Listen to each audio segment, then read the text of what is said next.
নমস্কার বন্ধুরা, কথা ধারাবাহিকের আজকের পর্বে আপনারা দেখতে চলেছেন যে কথা ও অগ্নি এবং বাড়ির সকলে সেজেগুজে চলে যায় প্রমিতের পার্টিতে। আর সেখানে ম্যান্ডিও ছদ্মবেশে চলে আসে। ম্যান্ডি এভির কাছে যেয়ে তাকে হ্যান্ডশেক করে আর বলে, তুমি তো খুব সুন্দর আছো। তারপর জড়িয়ে ধরতে যায়। এদিকে কথা এসব থেকে জেলাস ফিল করতে থাকে আর সঙ্গে সঙ্গে ম্যান্ডিকে এভির থেকে দূরে করে। এরপর কথা ম্যান্ডিকে উদ্দেশ্য করে বলে, আপনার বয়স হয়েছে, এত ঘেঁষাঘেঁষি করা আপনার উচিত নয়।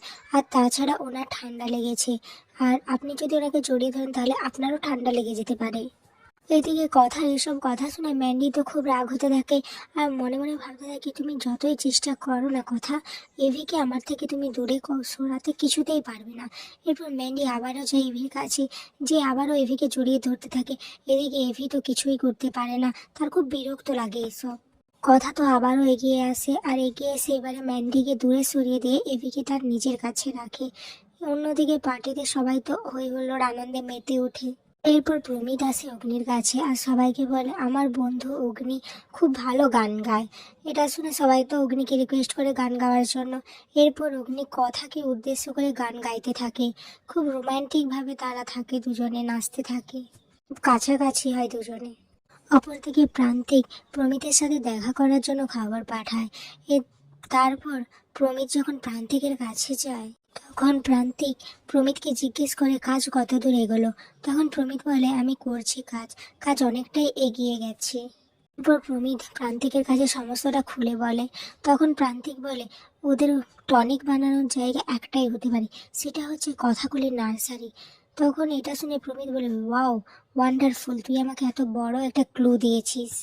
অপরদিকে দেখা যায় মাঝরাতে কথা আর রেভি যখন ঘুমোতে যাবে, কথা তখন খেয়াল করে যে তার ব্লাউজটা ছিঁড়ে গেছে। এরপর কথা বলে, এখন আবার ব্লাউজ পরতে গেলে তাহলে আলমারি খুলতে হবে, আর তাহলে পাচক মশাইয়ের ঘুমটা ভেঙে যাবে। এর থেকে বরং আমি সুতা নিয়ে সেলাই করি। এরপর কথা যখন নিজের ব্লাউজটা সেলাই করতে যাচ্ছে তখনই এভি ঘুম থেকে উঠে পড়ে আর কথাকে জিজ্ঞেস করে যে, তুই কি করছিস। অগ্নির এমন কথায় হঠাৎ করে কথা বেখেয়ালি হয়ে পড়ে আর সূঁচটা কথার হাতে ফুটে যায়। তখন অগ্নি কথার হাতটা সঙ্গে সঙ্গে নিজের মুখে নিয়ে নেয়। আর তখনই কথা আর এভি একে অপরের দিকে এক অন্য মাদকতায় তাকিয়ে থাকে।